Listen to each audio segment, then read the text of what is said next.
I've yet to see somebody not pick FAMU in this year's SWAC championship game. But what would it take for Prairie View to be able to pull off the upset? Oh, yeah, it's Locked On HBCU. Play my music. You are Locked On HBCU, your daily podcast covering HBCU sports.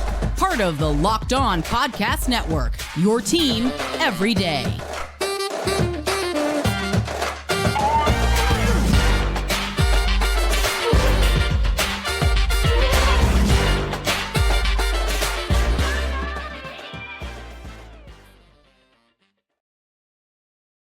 What's going on, family? Welcome back to another episode of the Locked On HBCU podcast, your number one daily one-stop shop for everything HBCU athletics. Monday through Friday, part of the Locked On Podcast Network, your team every day.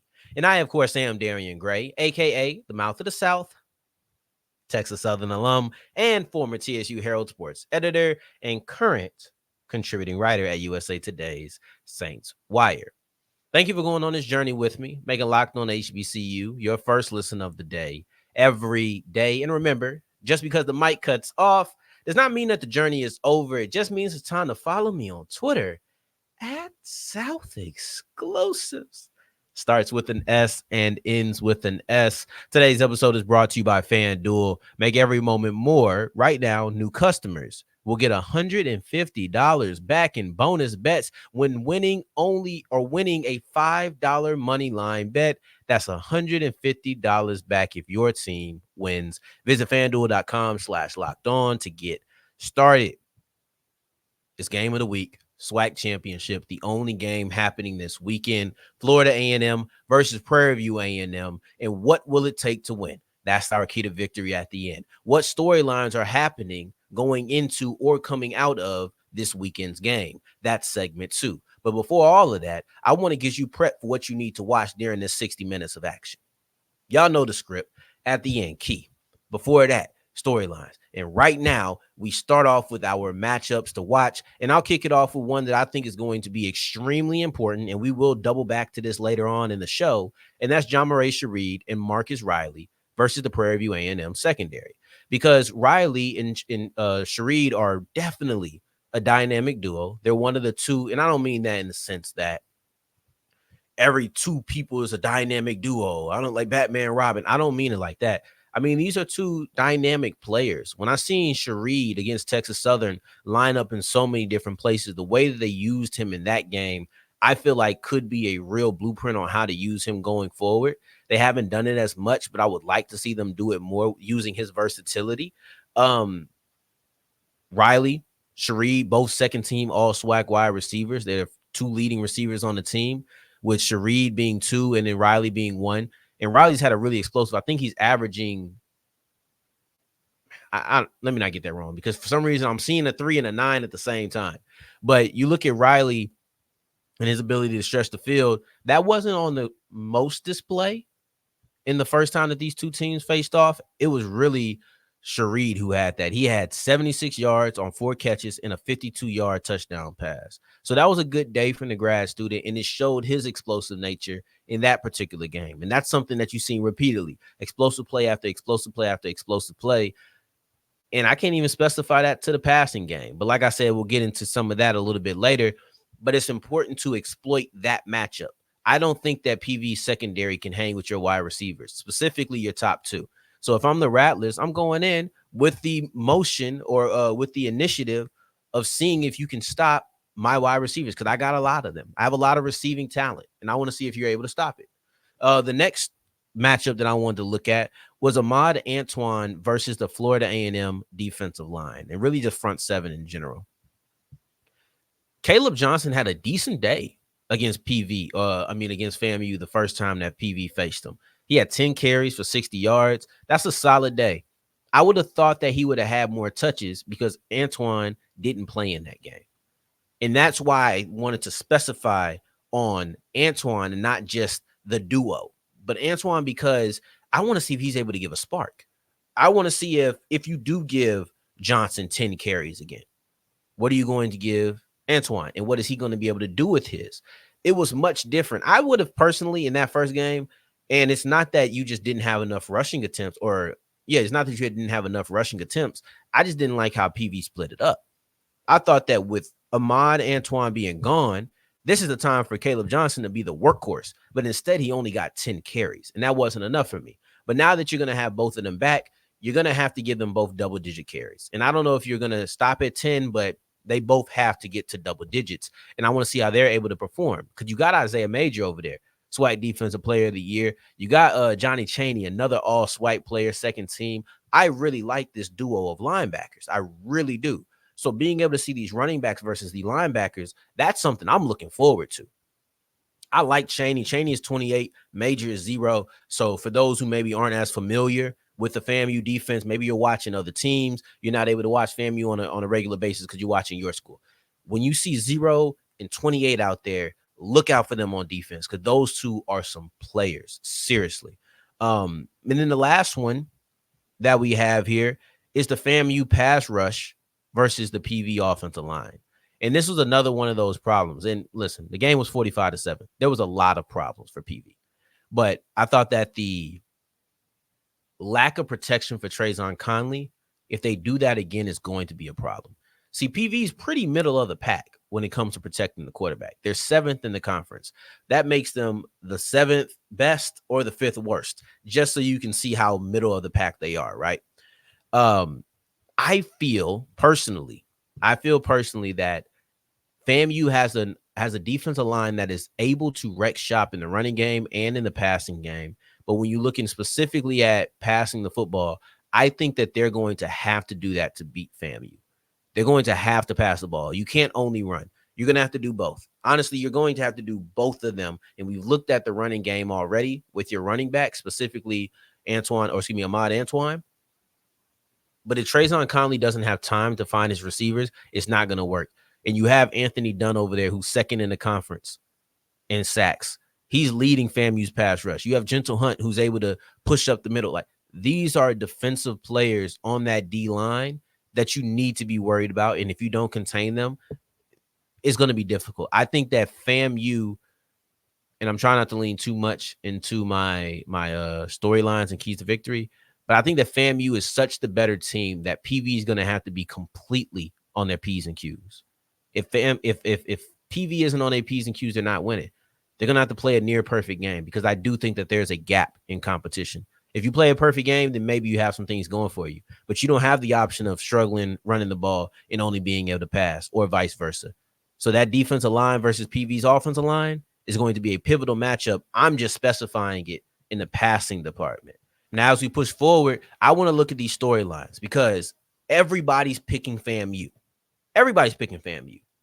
We'll look at why everybody's picking FAMU, but will PV be able to come up with the upset? That's the number one storyline in this game, and we'll look at it as we continue with Locked On HBCU. Today's episode is brought to you by FanDuel, and FanDuel is the official sports book of the Locked On Podcast Network. And listen, if you think you know what you're talking about, pick the sport. Football, basketball, hockey, right? Baseball isn't quite back yet, but college football, college basketball, this is a big week. This is championship week in college football. So there's a lot of money to be made here. All you have to do is go to FanDuel.com/lockedon. You're looking at the NFL slate of action. We just had a great game last night between the Seahawks and the Cowboys. Phenomenal game. You have other big games on Saturday and Sunday. You have the NBA in-season tournament coming up. This is, for me, the peak of sports. This in January, like this winter season, the holiday season, is when, for me, sports starting to kick up. So you should kick up your usage of FanDuel.com. Go to FanDuel.com/lockedon. That is FanDuel.com/lockedon. As we continue rolling on today's episode of Locked On HBCU, I appreciate you for making this your first listen of the day every day. And remember, we have our Locked On Sports Today 24/7 stream of podcasts. Ain't nobody else doing it. You can't find nobody else doing it. You won't find nobody else doing it. It's just Locked On. Now, speaking of just being one entity, it's probably just PV who believes that PV can beat FAMU. Let's be honest. You tell me if you've seen somebody predict Prairie View A&M to beat Florida A&M. And don't just tell me y'all seen it. I ain't gonna believe you. You gotta tell me who seen it, who said it. You might have to DM me a screenshot of proof. You gotta do something because this is so clearly FAMU's game to lose that I've yet to see anybody actually predict the upset. And that's the storyline. This isn't it's the SWAC championship. Anybody can win. This is, will FAMU win this SWAC championship? Right? This is FAMU's. This is almost treated like an automatic door. If I walk to Walmart right now and I'm about to go into Walmart, I don't have to push anything. I don't have to move anything. I don't have to use any force on my behalf to get into Walmart. The doors are just going to open for me. That's what people are treating this game like. And I'm FAMU. The doors are Prairie View. As soon as I walk up, in Walmart is the Celebration Bowl. As soon as I walk up to this Celebration Bowl or this SWAC championship, however you want to phrase it, because it's the same thing in different words, PV is just going to open up and let me through. That's what people are looking at when it comes to this game. And look, not only has FAMU been the best team in the SWAC all year, right? They deserve the credit of being the favorites. I don't care who they were going against. You pick any team in the SWAC, they deserve to be the favorites. And you know what? If they go to the Celebration Bowl, I don't think it'll be as concrete, especially due to the history, but I think they'll be the favorites there too. But let's keep it here right now, because sometimes I get ahead of myself. In this SWAC championship game, FAMU deserved to be the clear-cut favorite over it, no matter who it was. But it's not just anybody. This is PV. And they knocked off PV in dominant fashion, 45-7. It's the most points that the Rattlers have scored this year. It's the largest margin of victory that the Rattlers have had this year. FAMU dominated PV. And I'm on record saying I don't want to see this game again. This is not going to be a game that people are looking at evenly. I'm just being honest with you. If PV comes in and knocks off FAMU, this is going to be crazy because no one's giving them a chance. And I'm sure there'll be some people who say, oh, yeah, I felt it. You didn't. You didn't. If you can't show me proof of you saying PV is going to win before the game and then PV wins, I don't believe you. I think PV has a chance. I'm not writing FAMU in pen as the champions, but I am writing them in pencil because I do believe them to be a massive favorite. So we'll look at that. The next storyline that actually brings me to the next storyline is the Celebration Bowl berth. And PV has never made the Celebration Bowl. FAMU has never made the Celebration Bowl. And both are looking for their first berth in there. Now, I think we look at FAMU with a closer lens, not because of how skilled that they are, but because they've been so close. See, PV, they're in this SWAC championship for the second time in 3 years. But the first time, no one gave them a chance. They were going against Jackson State in Prime's first fall season. I think we all knew they were going to lose that game. Now they're going into this game against FAMU, and we look at it the exact same way. But those are the only two times that they've been in the position to make it to the Celebration Bowl. The last time that they won a SWAC championship was 2009, right? No Celebration Bowl at the time. FAMU, on the other hand, and I know a lot of people have, this is just my opinion, I know a lot of people have looked at Jackson State as FAMU's hurdle to get over, and when they were able to win the Orange Blossom Classic, FAMU got over their hurdle. Not to me. To me, Jackson State was just a representation of the true hurdle that FAMU has had for the last, I think, maybe like 5 seasons. And that's the inability or being one step away from making it to the Celebration Bowl. Whether you want to say they were almost MEAC champions, or if you want to say they had the best record but had sanctions so they couldn't go to the Celebration Bowl, or maybe you're saying they're the second best team in the SWAC but couldn't beat Jackson State. All of those things are true, but now instead of being one figurative step away from the Celebration Bowl, they're literally one step away, one game away. If they knock off PV and they show themselves to be the better team, which they have done before, and we all believe that they are, now you are no longer getting over that, or you're no longer in front of that hurdle. You have now gotten over that hurdle, and you're in the Celebration Bowl for the first time. After all these years of being close, FAMU is as close as they have ever been, and now it's 60 minutes away. That is the biggest storyline. That might not be the number one storyline. Can PV pull off the upset? That's number one. But that's the biggest storyline coming into this game. FAMU finally getting over that hurdle and making it to their first Celebration Bowl. But there's only one way for them to do it, and I'll give you the answer to that as we continue with Locked On HBCU.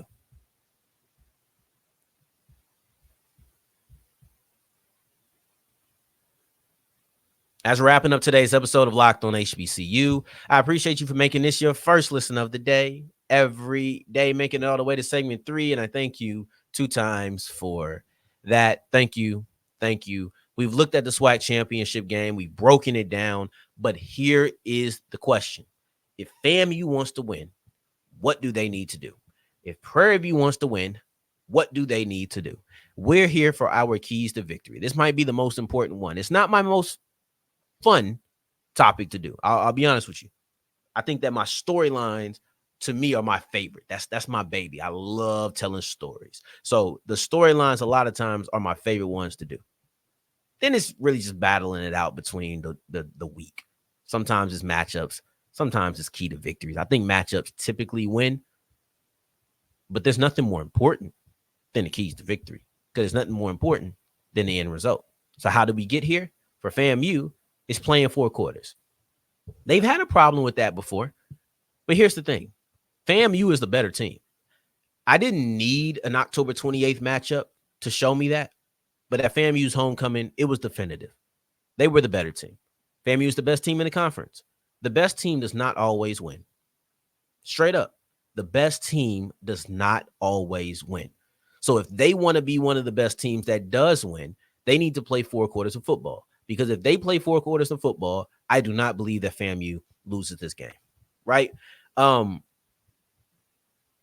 They come in holding the number 1 spot in so many stats.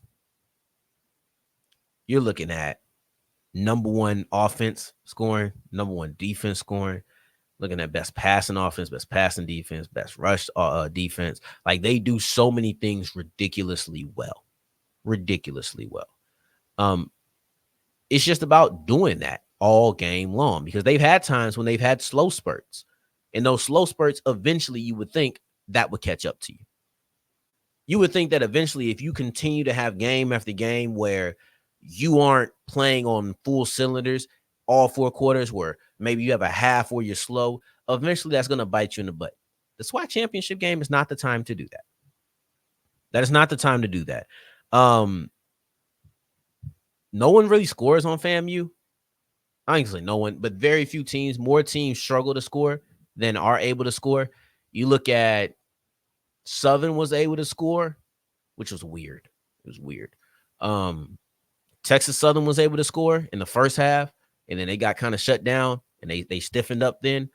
Alabama A&M was able to score, but a lot of that came from after you had a backup quarterback, and I kind of attribute that to not expecting him to come into the game. Like, those are the things that I'm looking at and saying, oh, we didn't see that coming, right? It was an unexpected variable that really led to a lot of success. Excuse me. So that is a rarity that people put up a lot of points. It's actually way closer to 7, right? Like they just don't allow a lot of points. And then the last thing is it's not the last thing, but the next thing for PV is they need to limit explosive plays. Prairie View A&M will not win this game if they allow the same amount of explosive plays as they did the last time that they played FAMU. It just won't happen. It will not happen. FAMU had 5 wide receivers with a 20-yard catch or more. They have 4 rushing plays, or 4 runners, I should say, with a run of 20 or more yards. That's not winning football. The last time PV and FAMU showed down, the last time that PV and FAMU played was October 28th at FAMU's homecoming. And in that game, you have 4 rushers who had 20-yard rushes. You had 5 receivers who had 20-yard catches. And it's not like everything is over the top. You're looking at, they had a tight end, a throw to the tight end that was at like the line of scrimmage. It ended up being a near 60-yard catch, and it was the longest play of the game. It was a bunch of poor tackling involved in that. Like, you just can't allow the same amount of explosive plays if you're Prairie View and expect to win. You will not. You will not. 9 different players having a 20-yard play is unacceptable. And if you want to come up with victories, You can't allow it to happen. That is the key, because that was, I mean, it's a 45-7 game. Nothing really went right for PV, but this is one thing that I can point to and say, all right, limit that and you give yourself a much better chance, because a couple of those were touchdowns. The 59-yarder wasn't, but you had a 30-yard touchdown pass. Then you had a 20-something yard touchdown pass.